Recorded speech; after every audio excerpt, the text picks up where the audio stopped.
Le goulot de la bouteille par Hans Christian Andersen. Dans une rue étroite et tortueuse, toute bâtie de maisons de piètre apparence, il y en avait une particulièrement misérable, bien qu'elle fût la plus haute. Elle était tellement vieille qu'elle semblait être sur le point de s'écrouler de toutes parts. Il n'y habitait que de pauvres gens, mais la chambre où l'indigence était le plus visible, c'était une mansarde à une seule petite fenêtre, devant laquelle pendait une vieille et mauvaise cage, qui n'avait même pas un vrai godet. En place se trouvait un goulot de bouteilles renversées et fermé par un bouchon pour retenir l'eau que venait boire un gentil canari.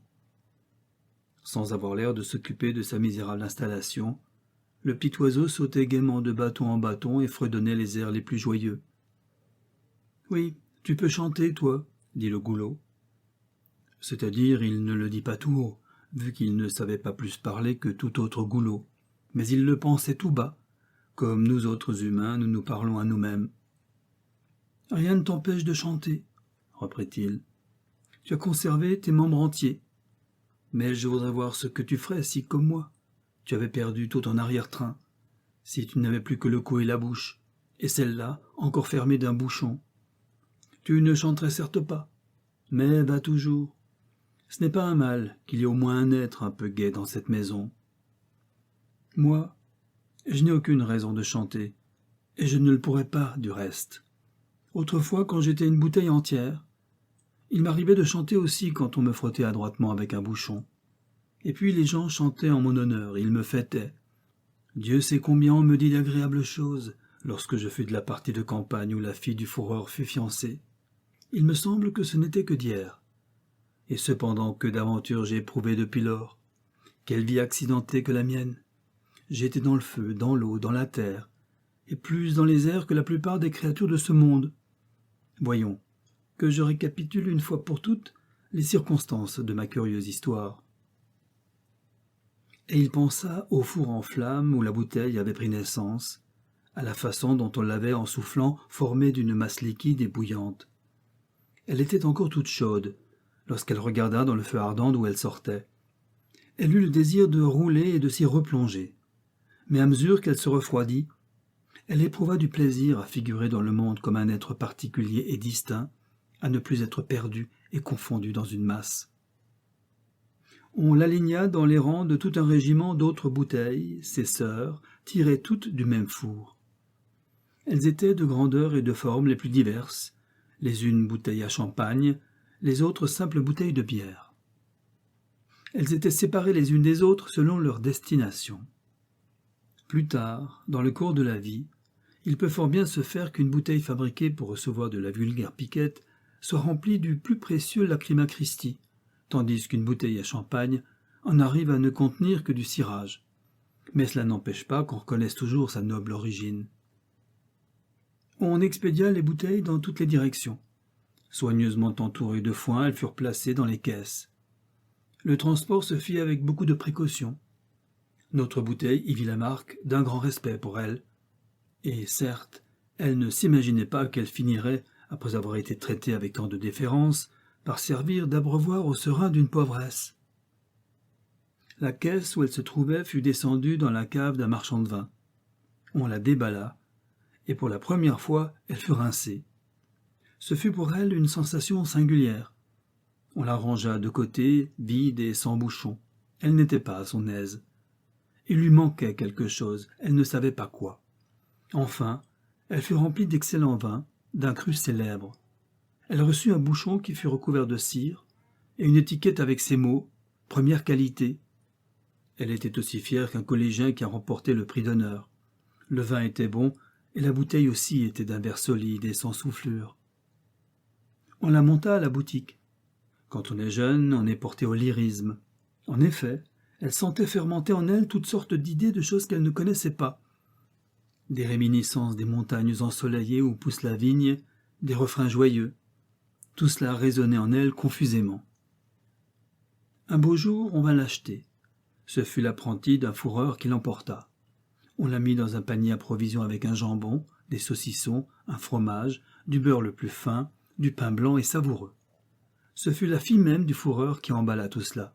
C'était la plus jolie fille de la ville. Toute la société monta en voiture pour se rendre dans le bois. La jeune fille prit le panier sur ses genoux.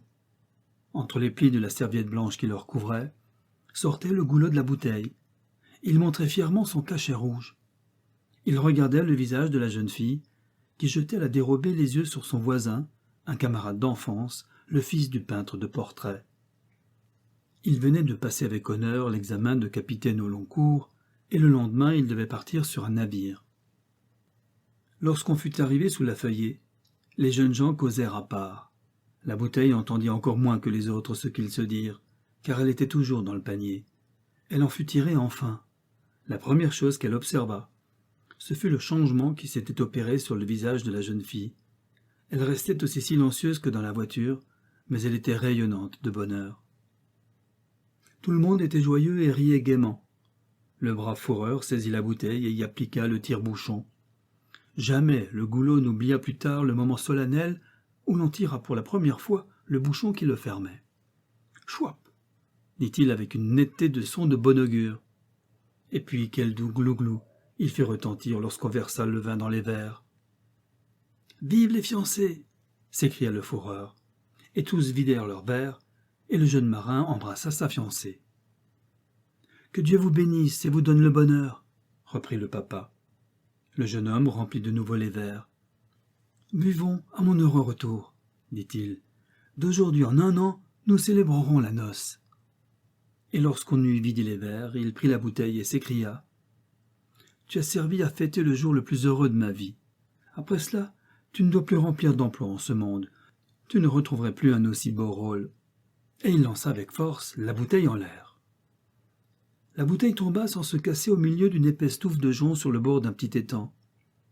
Elle eut le temps d'y réfléchir à l'ingratitude du monde.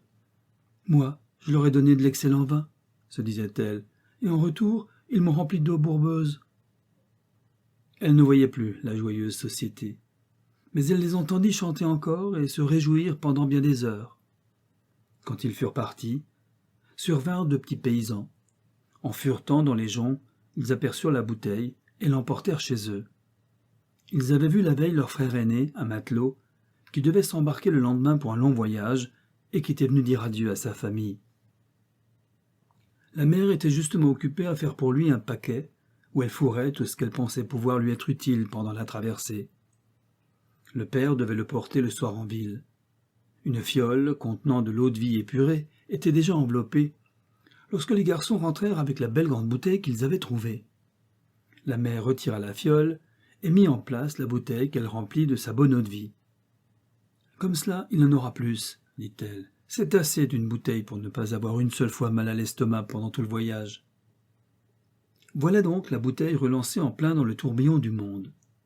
Le matelot, Pierre Jensen, la reçut avec plaisir et l'emporta à bord de son bâtiment, le même justement que commandait le jeune capitaine dont il vient d'être parlé. Elle n'avait pas trop déchu, car le breuvage qu'elle contenait paraissait aux matelots aussi exquis qu'aurait pu l'être pour eux le vin qui s'y trouvait auparavant. « Voilà la meilleure des pharmacies, » disait-il, chaque fois que Pierre Jensen la tirait pour verser une goutte au camarade qui avait mal à l'estomac. Aussi longtemps qu'elle renferma une goutte de la précieuse liqueur, on la tint en grand honneur. Mais un jour elle se trouva vide, absolument vide.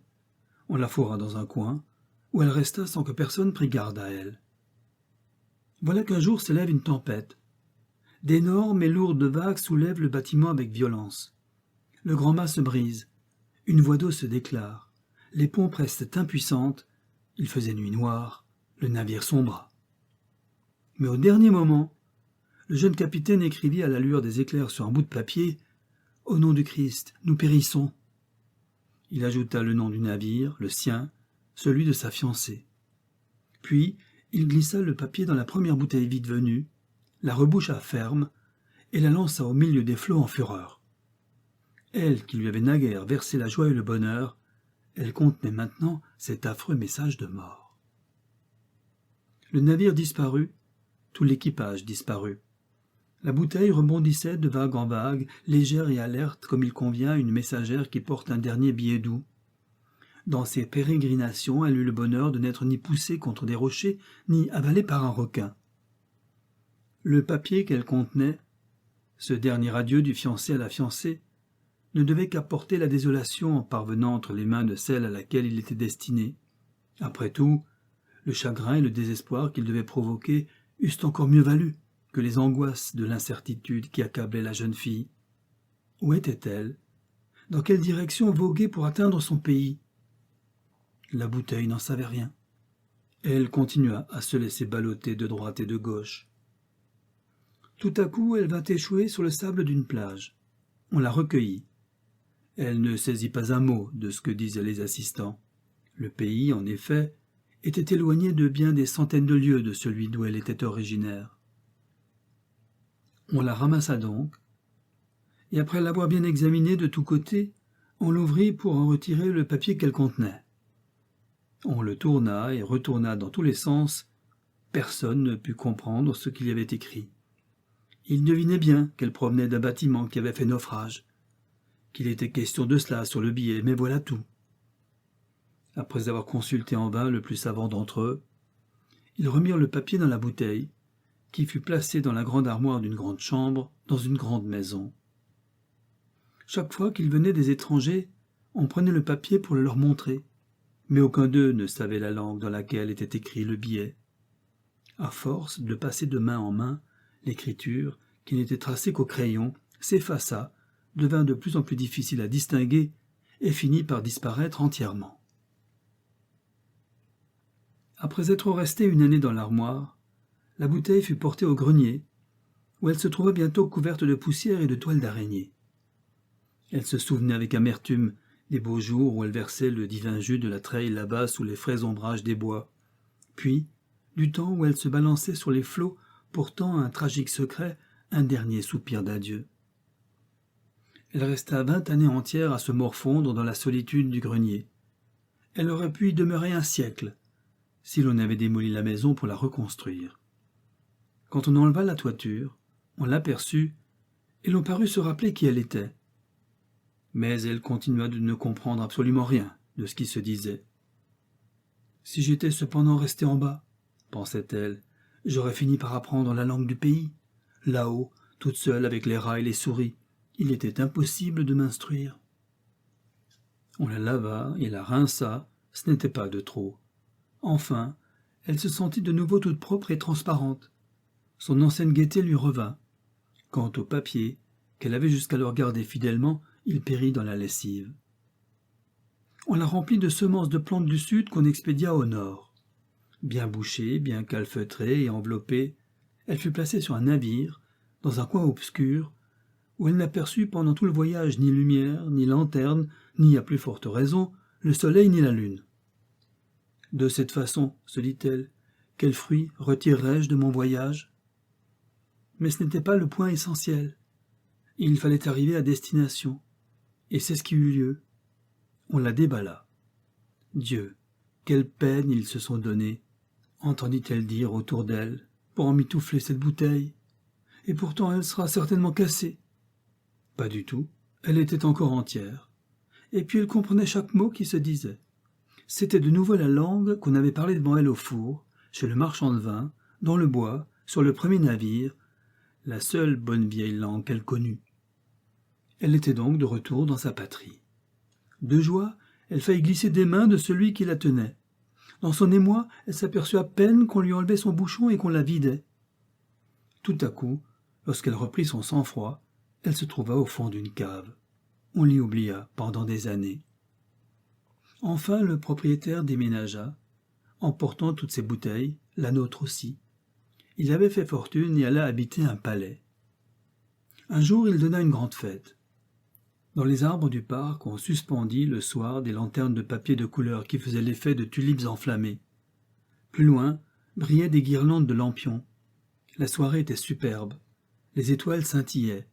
Il y avait une nouvelle lune. Elle n'apparaissait que comme une boule grise à filets d'or, et encore fallait-il de bons yeux pour la distinguer. Dans les endroits écartés, on avait mis, les lampions venant à manquer, des bouteilles avec des chandelles. La bouteille que nous connaissons fut de ce nombre. Elle était dans le ravissement. Elle revoyait enfin la verdure. Elle entendait des chants joyeux, de la musique, des bruits de fête. Elle ne se trouvait, il est vrai, que dans un coin. Mais n'y était-elle pas mieux qu'au milieu du tohu-bohu de la foule?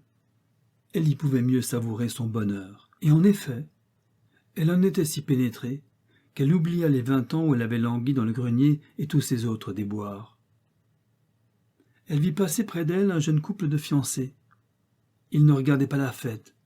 C'est à cela qu'on les reconnaissait. Ils rappelèrent à la bouteille le jeune capitaine et la jolie fille du fourreur et toute la scène du bois. Le parc avait été ouvert à tout le monde. Les curieux s'y pressaient pour admirer les splendeurs de la fête. Parmi eux marchait toute seule une vieille fille. Elle rencontra les deux fiancés. Cela la fit souvenir d'autres fiançailles. Elle se rappela la même scène du bois à laquelle la bouteille venait de penser. Elle y avait figuré, c'était la fille du fourreur. Cette heure-là avait été la plus heureuse de sa vie. C'est un de ces moments qu'on n'oublie jamais. Elle passa à côté de la bouteille sans la reconnaître, bien qu'elle n'eût pas changé. La bouteille non plus ne reconnut pas la fille du fourreur, mais cela parce qu'il ne restait plus rien de sa beauté si renommée jadis. Il en est souvent ainsi dans la vie. On passe à côté l'un de l'autre sans le savoir, et cependant, elles devaient encore une fois se rencontrer. Vers la fin de la fête, la bouteille fut enlevée par un gamin qui la vendit 1 shilling avec lequel il s'acheta un gâteau. Elle passa chez un marchand de vin qui la remplit d'un bon cru. Elle ne resta pas longtemps à chômer. Elle fut vendue à un aéronaute qui, le dimanche suivant, devait monter en ballon. Le jour arriva. Une grande foule se réunit pour voir le spectacle, encore très nouveau alors. Il y avait de la musique militaire. Les autorités étaient sur une estrade. La bouteille voyait tout, par les interstices d'un panier où elle se trouvait à côté d'un lapin vivant qui était tout ahuri, sachant qu'on allait tout à l'heure, comme déjà une première fois, le laisser descendre dans un parachute, pour l'amusement des badauds. Mais elle ignorait ce qui allait se passer, et regardait curieusement le ballon se gonfler de plus en plus, puis se démener avec violence jusqu'à ce que les câbles qui le retenaient fussent coupés. Alors, d'un bond furieux, il s'élança dans les airs, emportant l'aéronaute, le panier, le lapin et la bouteille. Une bruyante fanfare retentit, et la foule cria « Hurrah !» Voilà une singulière façon de voyager, se dit la bouteille. Elle a cet avantage qu'on n'a pas au milieu de l'atmosphère à craindre de choc. Des milliers de gens tendaient le cou pour suivre le ballon des yeux, la vieille fille entre autres. Elle était à la fenêtre de sa mansarde, où pendait la cage d'un petit serin qui n'avait pas alors encore de godet, et devait se contenter d'une soucoupe ébréchée. En se penchant en avant pour regarder le ballon, elle posa un peu de côté pour ne pas le renverser un pot de myrte qui faisait l'unique ornement de sa fenêtre et de toute la chambrette. Elle vit tout le spectacle, l'aéronaute qui plaça le pauvre lapin dans le parachute et le laissa descendre, puis se mit à se verser des rasades pour les boire à la santé des spectateurs, et enfin lança la bouteille en l'air, sans réfléchir qu'elle pourrait bien tomber sur la tête du plus honnête homme. La bouteille non plus n'eut pas le temps de réfléchir comme elle l'aurait voulu, sur l'honneur qui lui était échu de dominer de si haut la ville, ses clochers et la foule assemblée. Elle se mit à dégringoler faisant des cabrioles. Cette course folle en pleine liberté lui semblait le comble du bonheur. Qu'elle était fière de voir longue-vue et télescope braqués sur elle. Patatras, la voilà qui tombe sur un toit et se brise en deux. Puis, les morceaux roulèrent en bas et tombèrent avec fracas sur le pavé de la cour, où ils se rompirent en 1000 menus débris, sauf le goulot, qui resta entier, coupé en rond aussi nettement que si l'on avait employé le diamant pour le détacher. Les gens du sous-sol, accourus à ce bruit, le ramassèrent. « Cela ferait un superbe godet pour un oiseau, » dirent-ils. Mais comme ils n'avaient ni cage ni même un moineau, ils ne pensèrent pas devoir, parce qu'ils avaient le godet, acheter un oiseau. Ils songèrent à la vieille fille qui habitait sous le toit. Peut-être pourrait-elle faire usage du goulot. Elle leur sut avec reconnaissance, y mit un bouchon, et le goulot renversé et rempli d'eau fut attaché dans la cage. Le petit serin, qui pouvait maintenant boire plus à son aise, fit entendre les cris les plus joyeux. Le goulot fut très content de cet accueil, qui lui était du reste bien dû, pensait-il, car enfin, il avait eu des aventures fameuses, il avait été bien au-dessus des nuages. Aussi, Lorsqu'un peu plus tard la vieille fille reçut la visite d'une ancienne amie, fut-elle bien étonnée qu'on ne parlât pas de lui, mais du myrte qui était devant la fenêtre. « Non, vois-tu, disait la vieille fille, je ne veux pas que tu dépenses un écu pour la couronne de mariage de ta fille. C'est moi qui t'en donnerai une magnifique. Regarde comme mon myrte est beau et bien fleuri. Il provient d'une bouture de celui que tu m'as donné le lendemain de mes fiançailles et qui devait 1 an après me fournir une couronne pour mon mariage. Mais ce jour n'est jamais arrivé. Les yeux qui devaient être mon phare dans la vie se sont fermés sans que je les ai revus. Ils reposent au fond de la mer, le cher compagnon de ma jeunesse. Le myrte devint vieux, moi je devins vieille, et lorsqu'il se dessécha, je pris la dernière branche verte et la mis dans la terre. Elle prospéra et poussa à merveille.